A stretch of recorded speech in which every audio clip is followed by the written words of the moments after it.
Is college worth it? I know that's a tough question, so we'll come back to it at the end, but make sure you're thinking about it.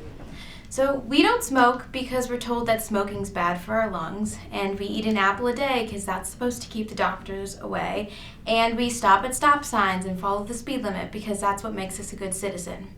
And then we're told that in order to get a good job and to have good pay, we have to have a college degree. But this hasn't always been the narrative on higher education. In fact, preceding the 1960s, most American high schoolers did not attend a post-secondary education.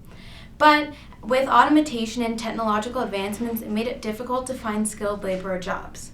And this created a sort of follow the leader throughout the 80s and 90s, where students were funneled into higher education at increasing rates. And this made associate's and bachelor's degrees pretty precedent amongst college-age students. And with this, professions started requiring their applicants to have master's and PhDs. As this graph can show you, in the 1990s, we saw around 400,000 students in master's degrees programs, and this number has only increased since. But with more and more students attending higher education, we saw a consumeristic view of college, where in order to supply for the increasing demand of students, schools had to increase their prices. They did so by 1,100%. And 1,100% on tens of thousands of dollars made it very, very unaffordable for most students to apply to schools. But at this time it was still necessary, so a lot of students decided to take out student loans in order to cover the cost of higher education. But this resulted in a student loan crisis. In 2003, we saw only $200 billion in American student loan debt, but this has risen to over $1.3 trillion by 2017. And now graduates are expected to pay more per month towards their student loans than they will for a credit card or for their auto payments. And they'll spend around, on average, $400 per month towards their student loans no matter what they make.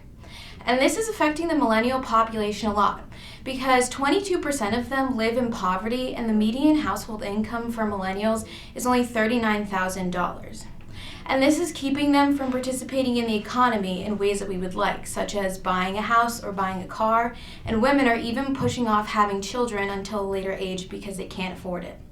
And these numbers are influencing the amount of students enrolling in colleges. If you take a look at the statistics here, you'll see that in the 2011 to 2012 school year, out of the undergraduates enrolled in college, 70% of them were labeled as non-traditional students, which here is defined as students that were delayed undergraduates or did not apply to college right after high school. And resources like Teen Vogue, which is quite obviously teen-centered, and just a quick Google search can give resources to students in high school that will show them other options or college alternatives, which is really, really important to see because it's showing this developing shift in the perceived importance of a college degree towards having a job or getting good pay. And statistics like these are also important to see. That 1 in 2 college graduates are jobless or unemployed. 40% of them are not using the degree that they acquired during their time in college, and that across the board, starting salaries have declined. And in 2011, when this was made, our student loan debt was at its highest, but as I said before, it's only increased since then. And these numbers are pretty scary for any high schooler who's about to commit themselves to years upon years of debt. And we're really seeing this start to reflect in the job market as jobs are increasingly lowering the amount of college education that you need to get an entry-level position. And as I said, this is showing the perceived cultural shift from the original paradigm where college became extremely important and necessary, and now we're seeing that students are giving more choice and more exploration towards their college decisions. So the question, is college worth it?